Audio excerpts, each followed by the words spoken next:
Hello, everybody. How are you doing? I hope that all of you are staying safe and sound and having a wonderful day as always in this strange and quite boring times. It started to get really boring nowadays. I don't know how much we can handle anymore, but hopefully all these things will end soon, which is a lie. They will not end soon. But we don't know what God has in stock for us. Hopefully, a swift ending to this messy situation.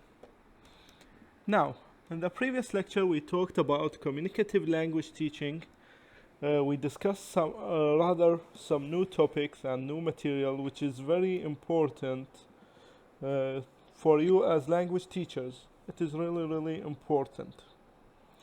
Hopefully, now today we are going to finish up this chapter with with a very short lecture.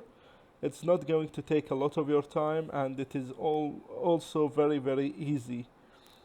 Regarding our material, I have seen a lot of you asking me about reducing the material. We have already reduced the material. You can check the book and make a comparison between the book and our pamphlet, which I will send to you right away after this lecture. You would see that I have cut a tremendous amount of the material. More than 50% of the material is deleted. So please don't ask me again about reducing the material or something else related to this question. Why? Because we have already done that. I have already been merciful enough, I think, and I really don't wish to reduce it anymore because it's all very important. The things that we have took are very important and are really short. They are not that long. Our entire pamphlet is not going to be more than 20-25 pages, which is really little when compared to the amount of the material in the book. So please understand that, and maybe at the end of this year I will even delete more. Maybe. But don't hold me on it. Take it with a grain of salt, as they say. So, in the previous lecture, we discussed communicative language teaching. We defined it. We also took what are the goals of the communicative approach. We also took the characteristics of communicative language teaching, and so on. All these, we have taken them. We have also taken the principles of communicative language teaching. What should the teacher do? What should the students do? Also, we took these, the teacher roles and learner's role, and so on. Okay? For today, we are going to take something that is also related, which is very important for you as a language teacher. Types of classroom activities. The range of exercise types and activities compatible with a communicative approach is unlimited. Whatever you can think of that encourages communication is applicable to communicative language teaching. Whatever boosts the student's understanding of the material in a communicative manner is applicable to communicative language teaching. If you are the type of creative person that thinks out of the box, that always tries to energize, to modernize, to, for example, be as creative as possible, you would churn out new activities. For example, make something new, make a board, make an illustration. All these are always acceptable in a communicative language teaching environment. Why? Because they improve learning, they improve the communicative aspects of language, they improve the way the students visualize that language and relate what they see to what they are learning. Okay? So, all of these things that you think are acceptable, that encourage communication, are also acceptable in a language teaching classroom. provided that such exercises enable learners to attain the communicative objectives of the curriculum, just like I have said. Now, classroom activities. Now, I have provided you with a limited number of activities. These are very, very broad. This is a very, very broad subject. Classroom activities with regard to communicative language teaching. The teacher, his role is a creative instrument in the classroom. And you can go online and you will find numerous types of activities that can be used in classroom. I have given you an overview of some of them. I think there are 9 or 10. Information gap activities, okay? This is one type of activity that you can use. I will not give you the explanations of them because this will take days and all of you will cry that the material is very long and tiresome. So I am only going to provide their tags and you are welcome to search about them online and find what they are. Jigsaw, this is a very important activity or strategy that is used with communicative language teaching. Pair and group work, of course, this is very important. We all know it and we all know how to utilize it. We are going to discuss it even more in the next chapter, which is active learning. Other activities and types in CLT. Task completion activities. For example, you give a certain task for the students to complete. This task might be making a volcano for science class, for example. This task involves making a story about a tiger and a goat. They have to complete this task. Information gathering activities. This is something that is somewhat of advanced or not really, but it can be considered as an advanced type of activity in which you have to require the students to search about a certain information from resources, from online, from their parents, from a survey they conduct in the community. In English, it will develop their learning, of course. It has so many advantages. Opinion sharing activities. For example, you tell them today is a wonderful day. I like very cold weather. What about you? Each one of them is going to share his his opinion in a communicative manner in the target language. They will be using it. They will share their opinion. Their fear will be diminished and they will improve. Information transfer activities such as translation or giving information to their students and so on. Reasoning gap activities, tell them to give you the reason behind something. This is very advanced. Role plays, which this one is very, very popular. It is used by so many language teachers. It is very, very important. You will find thousands and thousands of research online that will give you the benefits of such strategy. It is really beneficial for the students to role play. Some of them in a restaurant, for example, you make a role play.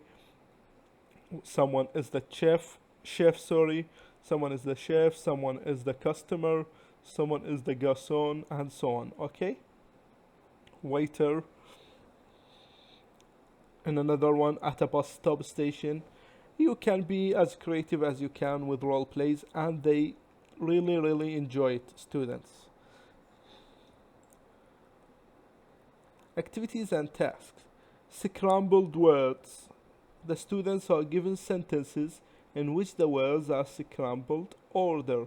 For example, such activity, the students in the group will have to discuss between each other and put the words in order for each sentence. This one will improve their communication and improve their reasoning and problem solving skills. My dog is brown, and so on. I like to read. These things are very, very important and very easy for the teacher to do. He can have 5 minutes. He will create 5 papers of these. send it to each group in each classroom he goes to. They will be effortless for the teacher. Picture strip story. This one is very enjoyable for the students. They can describe what is happening. They look at the picture and describe what is going on in it. Okay, although this one could be a bit difficult for some students, or for it should be suitable to the student's level. This is an accident, for example. This is a child trying to open the door for a moving car, and so on. Okay, maybe it's not moving, we cannot tell. This is why they will use their imagination to create a specific story, which is very enjoyable to them and will garner so much discussion. It will harbor so much discussion on the part of the students. Procedures.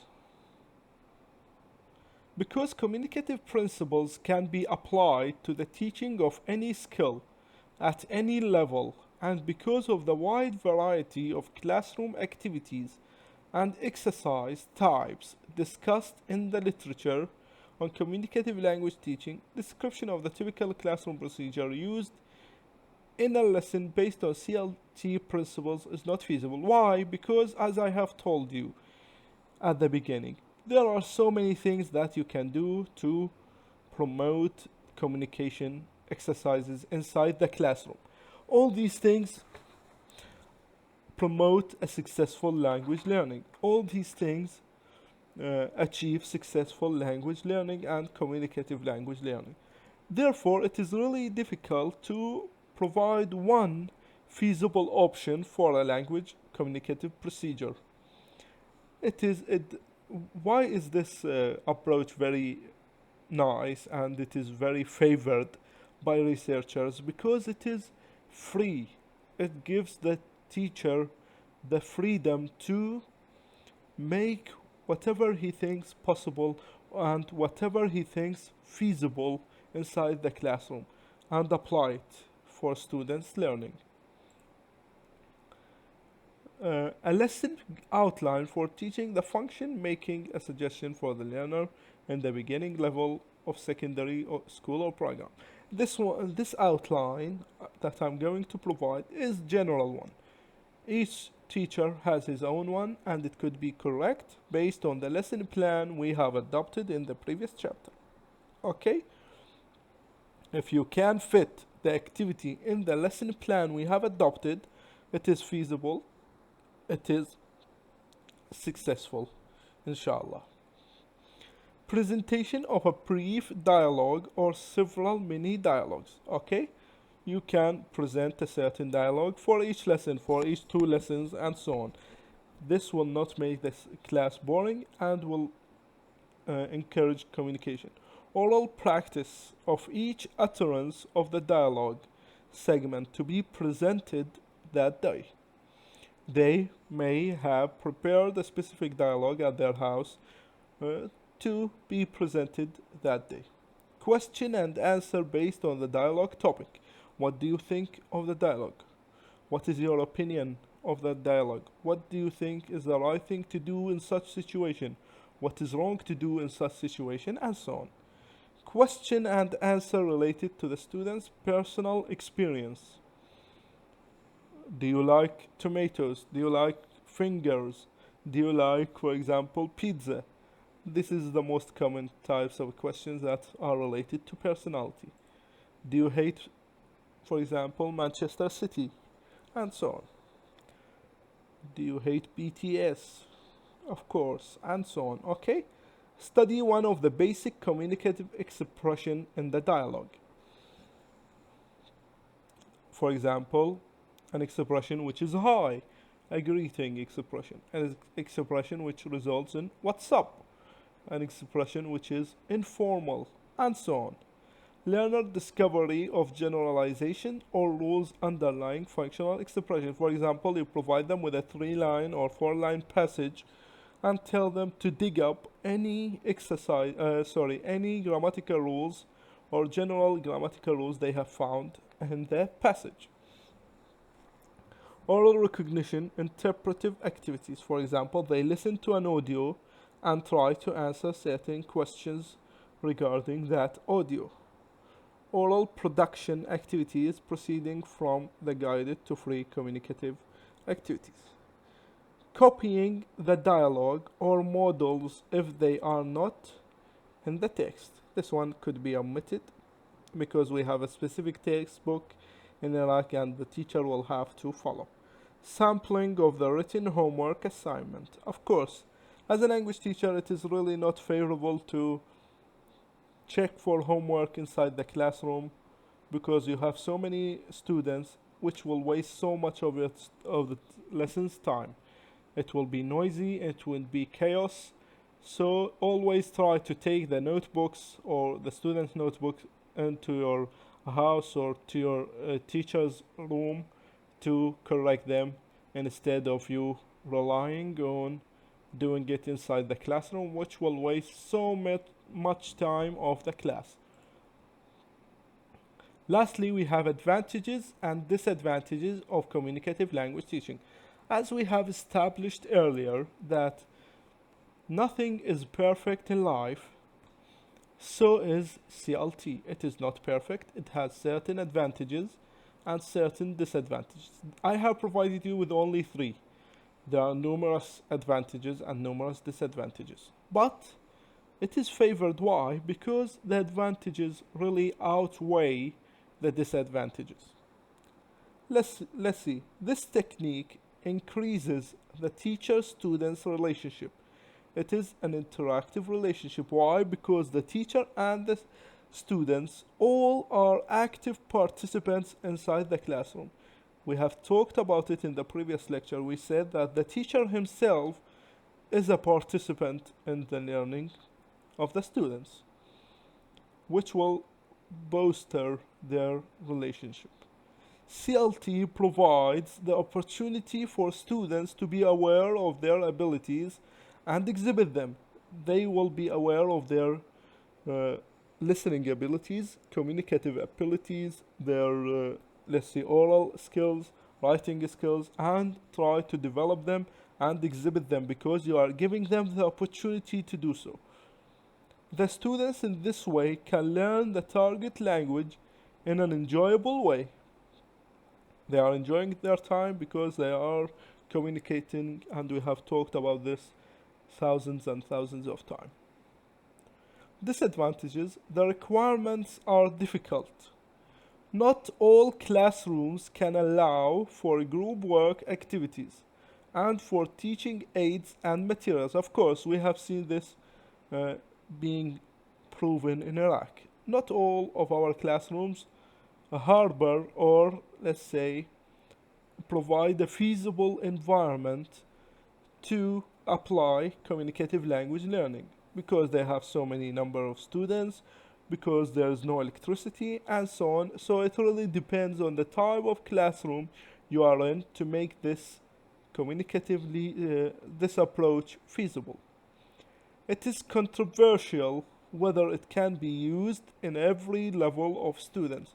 Some might say that this activity or this approach is limited to young children or to teenagers. I really disagree. It can be applied to all language students because it is a communicative environment and so on. I would say that older persons or older students might feel uncomfortable at the beginning to share their views or share their way of thinking with others, but then it will grow on them and it would be easier. Just like with you guys. When first I presented you with the activity of discussing among each other, most of you did not do it, but as you got used to it, you did it and you find, hopefully between 2 fingers, quotation marks, you have found it enjoyable and beneficial. The teacher should prepare the syllabus by taking students' interests and needs into account. However, the energy and time of the teacher are limited. Of course, this is something that is very demanding of the teacher. He has to always think of his students, what are their interests, and what do they need to improve upon, what are their weaknesses, strengths, and how am I going to strengthen them, and how am I going to eliminate these weaknesses. All these things are a burden on the teacher, and he has to, let's say, correct them and amend them, which require a lot of energy and a lot of time. Thank you very much for listening to me. If you have any questions, I will be glad to answer them, and have a good day. Thank you very much.